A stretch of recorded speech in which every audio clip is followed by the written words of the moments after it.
आज मैं स्टार्ट कर रहा हूँ ऑप्शंस के ऊपर अपनी क्लासेस की सीरीज को।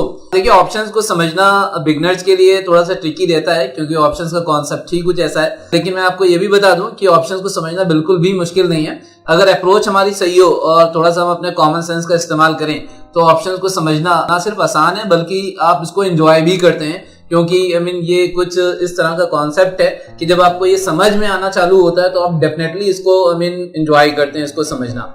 तो यही मैंने कोशिश भी करी है अपनी इन क्लासेस के अंदर कि मैं ऑप्शंस को बहुत ही इजी टू अंडरस्टैंड वे में आप लोगों को डिलीवर कर सकूं। तो आज मैं अपनी क्लासेस की सीरीज की पहली क्लास को मैं स्टार्ट कर रहा हूं और मैं डायरेक्टली इस पॉइंट के ऊपर नहीं जा रहा हूं कि जहां पर मैं आपको बताऊं कि ऑप्शंस दो तरह के होते हैं, कॉल ऑप्शन और पुट ऑप्शन। इसके बजाय मैं आप लोगों को ऑप्शन जो वर्ड है यानी कि OPTION इसका एक्चुअल क्या मीनिंग होता है और आपको इस वर्ड से क्या समझना चाहिए, पहले मैं आपको इस बात को एक्सप्लेन करने की कोशिश करूंगा और उसके बाद हम देखेंगे कि स्टॉक मार्केट के अंदर या फाइनेंशियल मार्केट के अंदर ऑप्शंस का क्या मतलब होता है और किस तरह से उनको ट्रीट किया जाता है। बिल्कुल एकदम अपनी क्लासेस की जो मैं सीरीज आप लोगों को डिलीवर करूंगा बिल्कुल एकदम बेसिक से स्टार्ट करके जो ऑप्शंस के जो मोस्ट एडवांस्ड कॉन्सेप्ट्स हैं उनके ऊपर मैं आपको लेकर के चलूंगा। तो अगेन जो मेरी एक कोशिश है कि मैं ऑप्शंस को बिल्कुल एकदम बेसिक से स्टार्ट करूं, तो इसी पॉइंट से मैं स्टार्ट करना चाह रहा हूं अपनी क्लासेस की सीरीज को, जहां पर मैं आपको ये बताने की कोशिश करूं कि ऑप्शन का कॉन्सेप्ट क्या है, ऑप्शन का मतलब क्या है, ऑप्शन की मीनिंग क्या है। तो अभी मैं थोड़ा सा कंटेंट आप लोगों के सामने प्रेजेंट कर रहा हूं और आप इसको देखिए, आप इसको समझने की कोशिश करिए और उसके बाद मैं आपको इसको एक्सप्लेन भी करूंगा। ये कुछ 4 पॉइंट्स हैं। इन पॉइंट्स के अंदर कुछ टेक्स्ट दिया हुआ है, आप इस टेक्स्ट को पढ़िए और ये बहुत ही एकदम जनरल पॉइंट्स हैं जो आपकी लाइफ से जुड़े हुए हैं कि जहां पर कुछ इस तरह का सिनेरियो हो सकता है। तो आप इन्हीं चारों पॉइंट्स की मदद से मैं चाहूंगा कि ऑप्शन का जो एक फंडा है वो आप लोग अपने दिमाग में बैठाने की कोशिश करें। तो इस तरह से ये चारों पॉइंट्स आप लोगों के स्क्रीन के सामने आ गए। वन बाय वन आप इन पॉइंट्स को पढ़िए। तो सबसे पहला जो रेड कलर के अंदर पॉइंट आया है वो ये कि by paying a token amount not the full amount you can register or reserve for a product और service to be delivered on a future date at an agreed price. आपको बताया जा रहा है कि भाई हम लोगों की जनरल लाइफ में कुछ इस तरह की स्थिति हो सकती है जहां पर कोई प्रोडक्ट या सर्विस फ्यूचर में किसी डेट के ऊपर डिलीवर होना है और आपको आज उसकी बुकिंग करानी पड़ रही है और बुकिंग कराते समय आपको एक टोकन अमाउंट, पूरा अमाउंट नहीं, एक छोटा सा अमाउंट आपको क्या करना पड़ रहा है, as an booking amount, as a registration amount, as a token amount आपको पे करना पड़ रहा है। ये बात तो आप लोगों की समझ में आ रही है। और उसके बाद एक और पॉइंट यहाँ पर ब्लू कलर के अंदर प्रेजेंट किया जा रहा है कि व्हेन दैट डे अराइव्स, यानी कि जब वो डिलीवरी का समय आ गया, जैसे कि हमने किसी सर्विस या किसी प्रोडक्ट को बुक कराया 4 या 6 महीने पहले, अब 4 या 6 महीने बीत गए और वो दिन आ गया जिस दिन वो प्रोडक्ट या सर्विस क्या होनी थी, डिलीवर होनी थी। तो आपको बताया जा रहा है कि कुछ इस तरह का भी सीन हो सकता है जहां पर जिस व्यक्ति ने प्रोडक्ट या सर्विस को डिलीवर कराया था उसके पास ये ऑप्शन हो, यानी कि उसके पास चॉइस हो कि वो जो प्रोडक्ट या सर्विस उसने बुक कराया था वो उसकी डिलीवरी ले या ना ले। ठीक है जी, समझ में आ रही बात है। 2 बातें अभी तक मैंने आपको बताई कि पहली बात तो ये थी कि कोई प्रोडक्ट या सर्विस फ्यूचर में किसी डेट के ऊपर डिलीवर होना था, उसकी आपने बुकिंग कराई और बुकिंग कराने के लिए आपने एक टोकन अमाउंट छोटा सा आपने पे कर दिया। अब वो टाइम बीत गया और अब डिलीवरी का समय आ गया और जो डिलीवरी देने वाली पार्टी है वो डिलीवरी देने के लिए तैयार है आपको प्रोडक्ट की या सर्विस की, किसी आइटम की। लेकिन अब आप जो है आपके पास ये ऑप्शन है, आपके पास ये चॉइस है कि जिस प्रोडक्ट या सर्विस को आपने बुक कराया था और उसकी डिलीवरी डेट आ गई, आप उस प्रोडक्ट या सर्विस की डिलीवरी लें या ना लें। तो इस पॉइंट को आप अपने दिमाग में आप अच्छी तरह से आप सोचिए और इसको समझने की कोशिश करिए। इसके रीजन क्या हो सकते हैं वो अभी हम बाद में डिस्कस करेंगे। मैं आपको एक सिनेरियो बताने की कोशिश कर रहा हूं कि इस तरह का सिनेरियो भी हो सकता है कि डिलीवरी डेट आ गई और बुकिंग कराने वाला जो व्यक्ति है वो उसकी डिलीवरी चाहे तो ले और चाहे ना ले। मैं कह रहा हूं कि इस तरह का सिनेरियो भी हो सकता है, क्योंकि आपको ये सिनेरियो दिमाग में बैठाना बहुत ज्यादा जरूरी है, तभी आप ऑप्शन के एडवांस कॉन्सेप्ट्स को आप समझ पाएंगे। ठीक है जी। उसके बाद ब्राउन कलर में एक पॉइंट दिया जा रहा है कि if you want to avail you pay the agreed price and avail the product और सर्विस। और अगर आप प्रोडक्ट या सर्विस को जब डिलीवरी डेट आई आप लेना चाहते हैं तो क्या करेंगे आपने जो एग्रीड अमाउंट था आपने वो पे करना है, आप वो कंपनी को पे कर देंगे और कंपनी आपको वो प्रोडक्ट या सर्विस डिलीवर कर देगी। ऐसा ही होगा ना, कोई भी प्रॉब्लम नहीं यहां तक समझने में। और उसके बाद ये येलो कलर के अंदर एक और पॉइंट आ रहा है कि if you do not want to avail you forgo or lose your token or registration amount. और अगर आप एक ऐसी स्थिति में आते हैं जहां पर आप जब प्रोडक्ट या सर्विस जो आपने बुक कराया था उसकी डिलीवरी नहीं लेना चाहते हैं, तो ऐसी स्थिति में क्या होगा, आपका जो रजिस्ट्रेशन अमाउंट था वो आपको लूज करना पड़ेगा, क्योंकि आपने बुकिंग कराई थी, आपने रजिस्ट्रेशन अमाउंट दिया था। अब आप कोई ऐसी स्थिति में काम करना चाहते हैं जहां पर आप उस प्रोडक्ट या सर्विस को आप लेना नहीं चाहते हैं डिलीवरी डेट वाले दिन, तो आपको क्या करना पड़ेगा, आपको अपना रजिस्ट्रेशन या टोकन अमाउंट जो आपने पे किया था वो आपको खोना पड़ेगा, वो आपको लूज करना पड़ेगा। तो यहाँ पर ये जो 4 पॉइंट्स मैंने यहाँ पर आपके सामने प्रेजेंट किए, तो मैंने एक सिनेरियो आप लोगों के सामने, एक स्टोरी मैंने आपको सुनाई, एक कहानी सुनाई, जहां पर मैंने अलग अलग तरह के सीन्स आप लोगों के सामने दिए कि आप प्रोडक्ट या सर्विस को आप बुक करा रहे हैं, उसके लिए एक टोकन अमाउंट दे रहे हैं, और जब वो डिलीवरी डेट आ रही है, अगर आप वो प्रोडक्ट या सर्विस की डिलीवरी लेना चाहते हैं तो आप एग्रीड अमाउंट पे कर रहे हैं और आप प्रोडक्ट या सर्विस का आप उसका पोजीशन ले रहे हैं। और अगर आप उस प्रोडक्ट या सर्विस की डिलीवरी लेना नहीं चाहते हैं, प्रोडक्ट या सर्विस की जो डिलीवरी डेट थी उस डेट के ऊपर, तो आपको जो अपना रजिस्ट्रेशन अमाउंट था उसको आपको फॉरगो करना पड़ेगा। तो ये कुछ सिनेरियो जो मैंने आपको बताए, ये जो कुछ सीन्स मैंने आपके सामने क्रिएट करने की कोशिश करी, ये सीन्स आपको मदद करेंगे ऑप्शन को समझने में। तो थोड़ा सा आगे हम और बढ़ते हैं और देखते हैं कि यहाँ पर हमारे लिए क्या कंटेंट जो है वो अवेलेबल है। कुछ क्वेश्चन एंड आंसर्स के माध्यम से मैं आपको बताने की कोशिश करूंगा कि इसको आपको किस तरह से देखना चाहिए। एक क्वेश्चन आ रहा है कि why would somebody not avail the product और सर्विस ही प्री बुक्ड।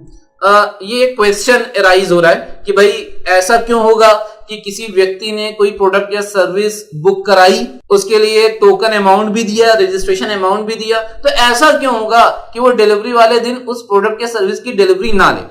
तो इसका आंसर दिया जा रहा है आपको कि during the course of the time approaching the delivery date the attractiveness of the product और service may have gone down.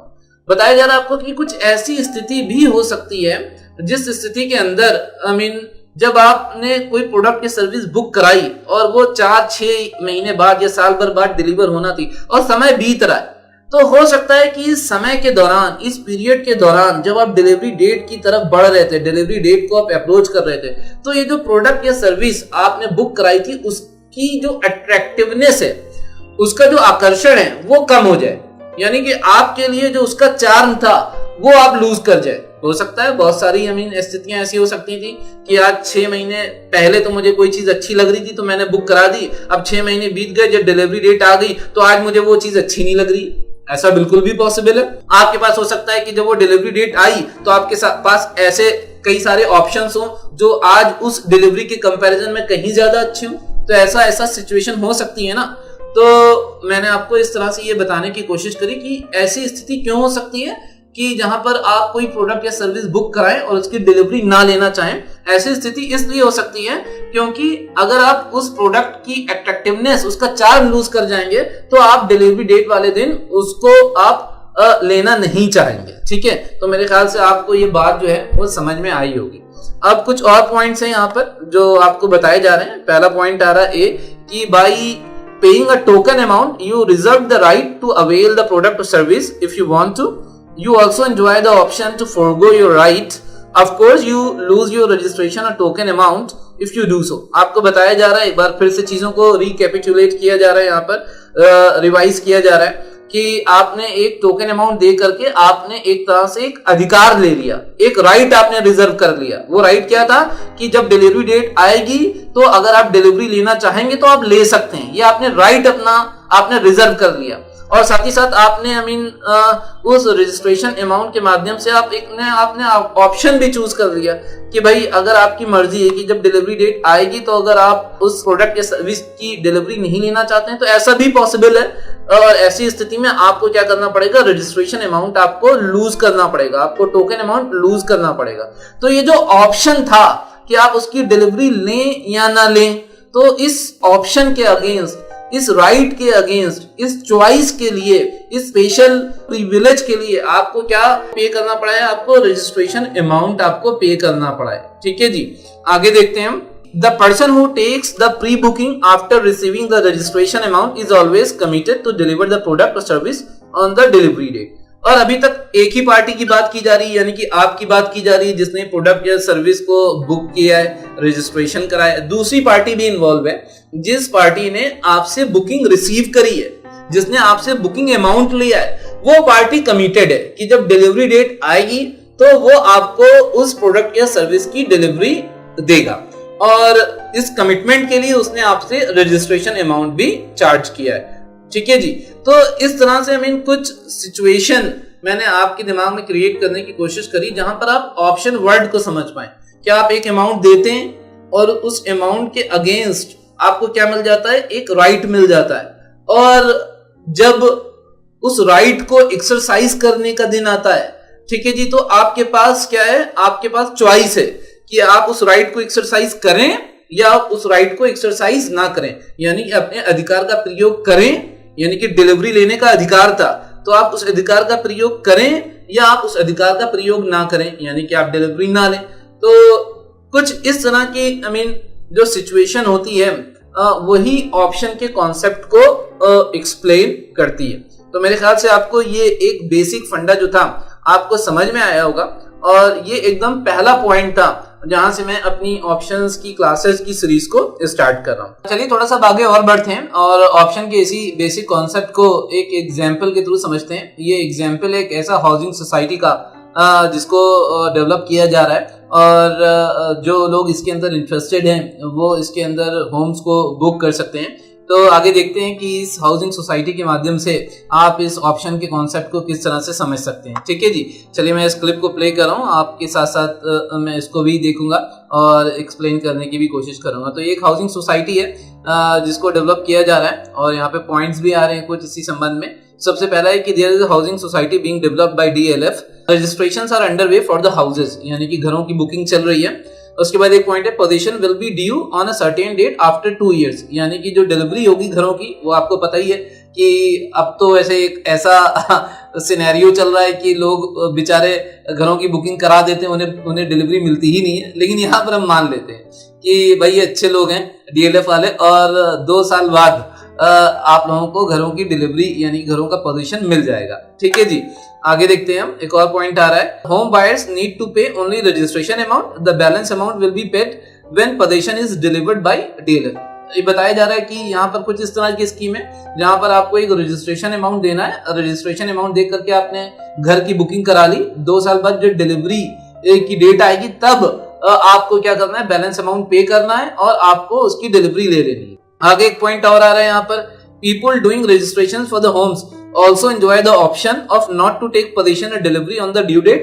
If they do so, they will lose the registration amount they paid.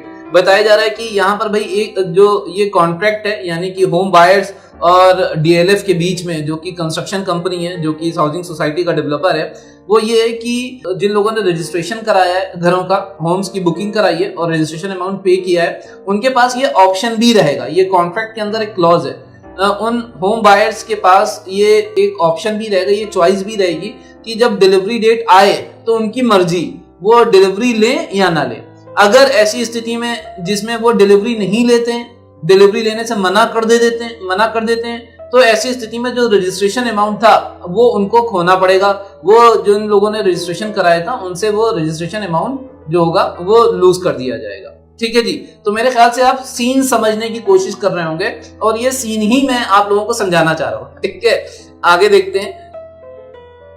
6 point है कि if they want to take position they will have to pay the agreed amount to DLF on the due date and take position. और अगर आप लोग यानी कि जिन लोगों ने घरों की बुकिंग कराई है वो ड्यू डेट के ऊपर यानी कि 2 साल के बाद डिलीवरी लेना चाहते हैं तो कोई बात नहीं है, आपने जो एग्रीड अमाउंट था वो आपने पे करना है और डिलीवरी ले लेनी है। हाँ, अगर आप डिलीवरी नहीं लेंगे तो रजिस्ट्रेशन अमाउंट क्या करना पड़ेगा, आपको लूज करना पड़ेगा।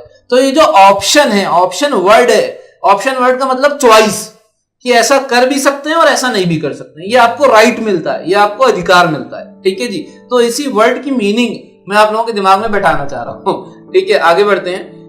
तो अब आपको दिखाई जा रहा है कि डेट्स जो हैं वो पास ऑन होती हैं। 2014 में बुकिंग कराई गई थी, तो 2015 चला गया, 2016 चला गया, और अब क्या आ गया, due date of possession has arrived after 2 years, और 2 साल बाद वो पोजीशन की जो डेट थी यानी कि जो डिलीवरी की डेट थी वो आ गई। और आप देख भी रहे होंगे यहाँ पे पिक्चर में कि आपकी हाउसिंग सोसाइटी जो है वो बन के तैयार हो गई थी। कहाँ पहले क्रेन वगैरह नजर आ रही थी, आप देखिए कितनी बढ़िया सुंदर बिल्डिंग नजर आ रही है। तो 2 साल बाद इस तरह से डिलीवरी के लिए हाउसिंग सोसाइटी जो है वो पूरी तरह से रेडी है। आगे देखते हैं हम। तो सिनेरियो ए क्या है? 2 तरह की सिनेरियो यहाँ पर मैं आपके साथ डिस्कस करने जा रहा हूँ, scenario A and scenario B. तो मैं सिनेरियो ए का जिक्र पहले कर रहा हूँ। ये सिनेरियो ए कुछ इस तरह का सिनेरियो है जहां पर जो डील है, यानी कि आपने बुकिंग कराई, ये डील है ना अपने आप में। तो ये जो डील है ये आपके लिए अभी भी अट्रैक्टिव है, यानी कि अभी भी आपको ये जो हाउसिंग सोसाइटी के अंदर आपने फ्लैट बुक कराया था ये अभी भी आपको अट्रैक्टिव लग रहा है। तो ऐसी स्थिति में क्या होगा, आप जो एग्रीड अमाउंट है वो पे करेंगे और आप क्या ले लेंगे, पोजीशन ले लेंगे फ्लैट का। आगे देखते हैं हम। सिनेरियो बी क्या है कि the deal has lost its attractiveness, may be you can buy a better flat at a cheaper price. अब ये जो 2 साल का समय बीता, तो 2 साल का समय एक बड़ा समय होता है। तो जो 2 साल का समय बीतते बीतते ऐसी स्थितियां पैदा हो गई कि आपको अब ये जो डीएलएफ के अंदर आपने फ्लैट बुक कराया था वो अट्रैक्टिव ही नहीं लग रहा है, क्योंकि हो सकता है कि दूसरी हाउसिंग सोसाइटीज में आपको इससे बढ़िया फ्लैट इससे कम दाम पे मिल रहा हो। तो ऐसी स्थिति में क्या होगा, ऐसी स्थिति में आपने जो बुकिंग कराई थी, जो फ्लैट बुक कराया था, आप उसकी डिलीवरी नहीं लेना चाहेंगे। तो क्या होगा, you forgo or lose the registration amount and exit the deal without taking position. तो ऐसी स्थिति में क्या होगा, आपका रजिस्ट्रेशन अमाउंट आप लूज कर देंगे और आप इस डील से एग्जिट कर जाएंगे बिना पोजीशन लिए। तो मेरे ख्याल से आपको जो एक ऑप्शन वर्ड की जो मीनिंग है, जो मैं समझाने की कोशिश कर रहा हूं, वो आप लोगों की समझ में आ रही होगी कि आप एक अमाउंट पे करते हैं और उस अमाउंट पे करने के बाद आपको क्या मिल जाता है, एक ऑप्शन मिल जाता है। ऑप्शन अपने आप में एक राइट है, एक अधिकार है कि आप ऐसा करें या ना करें, दोनों मर्जी है आपकी। ठीक है जी। तो ये जो एक वर्ड था, इसकी मीनिंग ही समझना आप लोगों के लिए बहुत ज्यादा जरूरी है, और क्योंकि इसी मीनिंग को पकड़ करके हम जो एक्चुअली में फाइनेंशियल मार्केट के अंदर ऑप्शंस ट्रेड होते हैं उनको हम समझने की कोशिश करेंगे। तो मेरे ख्याल से ये जो छोटा सा मेरा एफर्ट था ये सक्सेसफुल शायद रहा होगा।